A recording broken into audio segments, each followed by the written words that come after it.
At 8:57 on January 1st, 1945, the engine of a Focke-Wulf FW-190A8 coughed once, then settled into a steady roar on a frozen airstrip near Munster. Oberleutnant Karl Richter was 23 years old. He had logged just over 420 combat hours. He had survived the Eastern Front. He had survived Normandy. He had not slept more than 3 hours in the last 48. Ahead of him, the runway was packed wingtip to wingtip with fighters. More than 100 aircraft sat idling in the half-light. Exhaust plumes hung low over the snow. Ground crews stood clear. No flak batteries fired. No warning sirens sounded. Radio discipline was absolute silence. Richter looked at the clock mounted above his gun sight. 8:57, 3 minutes to take off. He did not know the target. He did not know the route. He did not know how many enemy fighters waited on the other side of the clouds. He knew only that this was a one-day operation. One chance, one blow. If it failed, the war in the West would be decided without the Luftwaffe. At 9 o'clock exactly, the flare went up. The air battle had already been lost. By the winter of 1944, the German Air Force was no longer losing slowly. It was collapsing by arithmetic. Between June and December, the Luftwaffe had lost more than 5,400 aircraft in the West alone. Pilot losses were worse. Training pipelines that once produced combat-ready pilots in 18 months now pushed men into cockpits after 6. Average fighter pilot life expectancy over the Reich had dropped below 15 sorties. Against them stood the largest air force ever assembled. On December 31, 1944, the Allies had 15,600 operational aircraft in Western Europe. More than 9,000 were fighters. They flew from permanent concrete airfields with radar coverage, layered command control, and fuel reserves measured in months. The German Ardennes offensive was already stalling. Fuel shortages, crippled armored units, roads clogged with abandoned vehicles. The last hope rested on the air. The plan was simple in concept and suicidal in execution. Destroy Allied tactical air power on the ground in a single morning. Catch fighters parked wingtip to wingtip, crater runways. Burn fuel dumps. Kill pilots in their tents. The operation was scheduled for New Year's Day because Allied readiness would be lowest. Many units expected limited flying due to winter weather. Morning patrols would be thin. Surprise was the only weapon left. Nearly 900 German aircraft were assigned. Fighters and fighter bombers only. No escorts, no bombers, no second wave. Units were drawn from every remaining Jagdgeschwader in the West. Many pilots had fewer than 10 combat missions. They would fly low, treetop level, no radio transmissions. Navigation by dead reckoning alone. They would cross the front line at exactly 9:20, hit more than 20 Allied airfields, then escape individually. If even half succeeded, Allied air operations would be paralyzed for weeks. The ground offensive might survive. Ow. Tens of thousands of German soldiers depended on those first minutes. Failure meant something worse than defeat. It meant the Luftwaffe would cease to exist as a fighting force. The casualties already told the story. The previous 7 days, German fighters averaged a loss rate of 12% per sortie. Anything above 5% was unsustainable. Fuel stocks were down to less than 40% of monthly requirement. Some units could train only in gliders to save aviation fuel. Every calculation pointed the same way. This was a final gamble. The mathematics were brutal. Most FW-190A8 fighters carried 525 liters of internal fuel. At low-altitude cruise, consumption averaged 240 liters per hour. At combat power, it spiked above 400. With a drop tank, total endurance could reach 2 hours. Without one, barely 90 minutes. Targets lay between 250 and 400 kilometers from home bases. It's 480 kilometers per hour at low level. That meant 30 to 50 minutes outbound. Combat time was expected to be less than 10 minutes. There was no fuel margin for navigation errors, dogfights, or weather delays. Ammunition was equally tight. Each aircraft carried roughly 1,200 rounds for the 20mm cannons and 900 rounds of 13mm machine gun ammunition. At a firing rate of over 700 rounds per minute per cannon, a full burst lasted seconds. Miss once or twice, and the aircraft became useless. Losses were expected to be extreme. Planners privately estimated that up to 40% of aircraft might not return.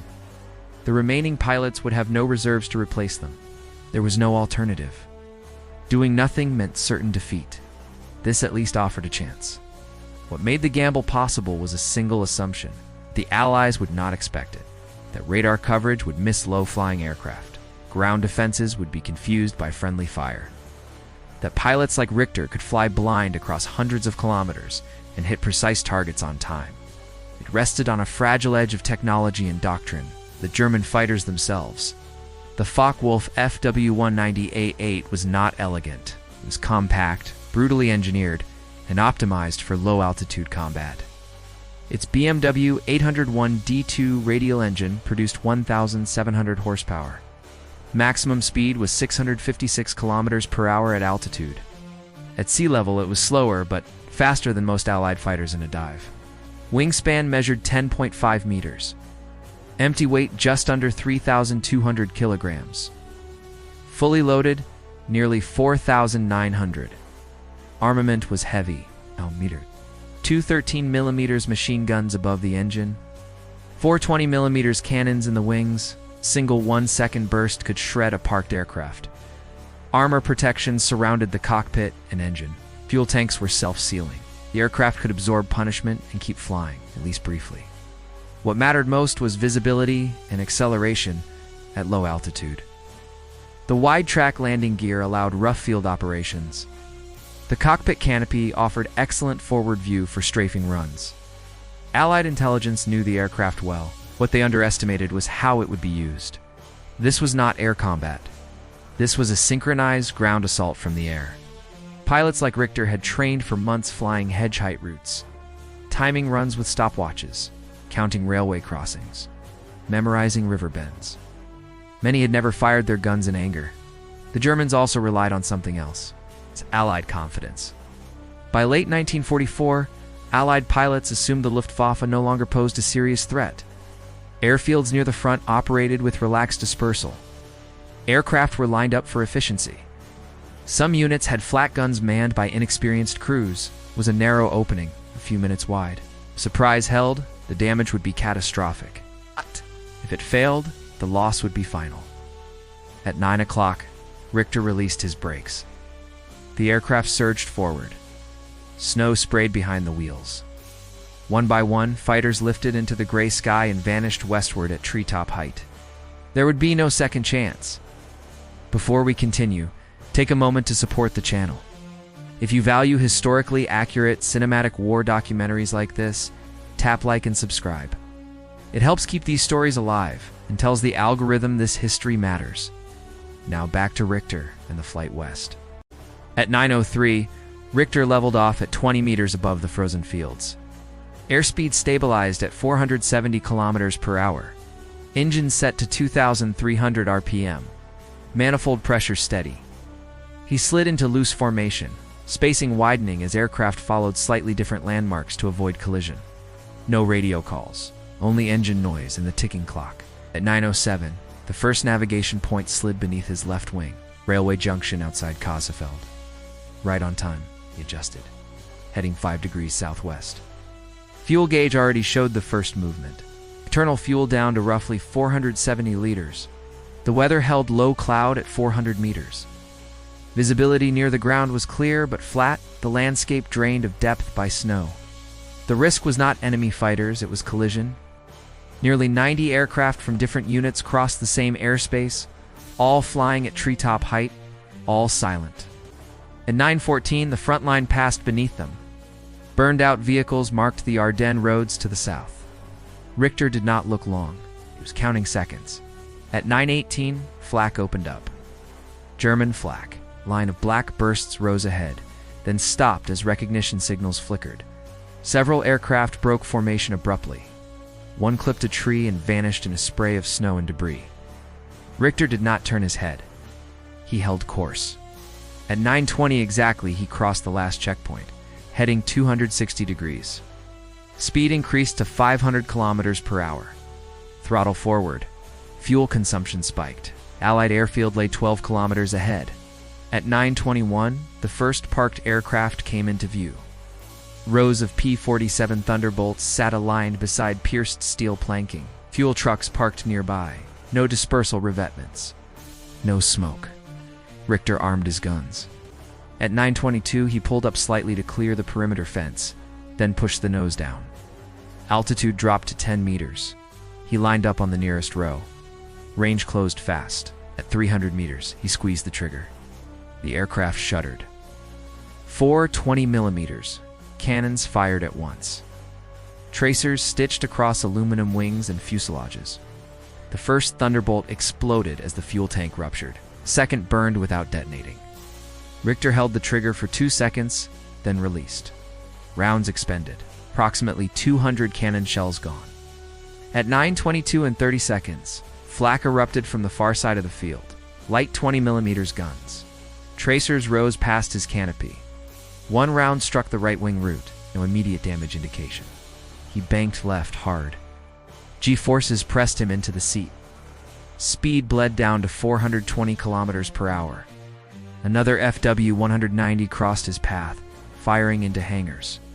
Smoke poured upward. At 9:23, Richter rolled out and lined up a second pass. Fuel now at approximately 390 liters. This time he targeted a fuel dump. He fired a 1-second burst from 150 meters. The first impact triggered a chain reaction. Flames rolled outward. Shockwave rocked his aircraft as he passed. Enemy aircraft were starting engines now. One Thunderbolt began to taxi, nose swinging toward the runway. At 9:24, Richter came in low and fast. He fired a short burst. The Thunderbolt's cockpit shattered. The aircraft slewed sideways and stopped. Return fire intensified. Tracers crisscrossed the airfield. Richter felt impacts along the fuselage. Oil pressure flickered but stabilized. He did not check further. Mustang lifted off at the far end of the runway. That changed everything. At 9:25, Richter pulled into a shallow climb, banking west. Altitude increased to 200 meters. He spotted the Mustang accelerating through 250 kilometers per hour, gear still down. He turned to intercept. Geometry was tight, range closing from 1,200 meters. He had one chance. At 9:26, Richter dove from above and behind. Speed climbed past 600 kilometers per hour. At 400 meters, the Mustang pilot jettisoned, dropped tanks, and began a left turn. Richter fired at 250 meters. A 1-second burst. Strikes hit the tail and right wing. The Mustang rolled, inverted, and crashed beyond the runway perimeter. A second Mustang followed it into the air. At 9:27, Richter was low on ammunition. Cannon shells remaining estimated at 600, fuel at 330 liters. He broke contact and headed east, hugging the ground again. The return was chaos. At 9:31, Allied fighters filled the sky. P-47s and Mustangs diving individually. No formations, no coordination, just survival. Richter stayed below the tree line. Speed held at 520 kilometers per hour. A Mustang crossed overhead, missing him entirely. At 9:34, flak again. Allied this time, heavy caliber. Bursts shook the air. One fragment tore through the canopy frame. Plexiglass cracked but held. Fuel dropped below 280 liters. At 9:38, Richter spotted another German aircraft spiraling down, trailing smoke. No parachute. At 9:41, a Mustang appeared ahead at low altitude. Head on, Richter had seconds. He fired a half-second burst at 400 meters. Tracers passed wide. The Mustang fired back. Rounds snapped past his cockpit. At 9:42, they passed within 50 meters. Richter rolled, inverted, and dove. Speed surged. The Mustang overshot. He did not re-engage. Fuel was now critical. At 9:47, he crossed the front line again. Friendly flak opened fire immediately. Recognition signals failed. Richter waggled wings violently. Tracers stitched past. One hit the tail. Controls remained responsive. At 9:49, flak ceased. Fuel gauge dipped below 150 liters. At Jodanwushesempfen, Munster came into view. Smoke rose from the airfield. Damaged aircraft littered the runway. Landing was every man for himself. At 9:55, Richter entered the pattern at 200 kilometers per hour. Gear down. Flaps partially deployed. Engine sputtered briefly. Fuel remaining estimated at under 60 liters. At 9:56, he touched down hard. The aircraft bounced once, then settled. He rolled to a stop just short of a cratered section of runway. Engine cut out as he shut it down. The clock read 9:57. The mission had lasted exactly 57 minutes. Around him, fewer than half the aircraft returned. Fires burned across the field. Ambulances moved between wrecks.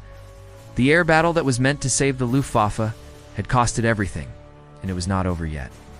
The engine noise faded into silence, but the danger did not end on the runway. At 9:58, Richter unstrapped and climbed down from the cockpit. His legs shook.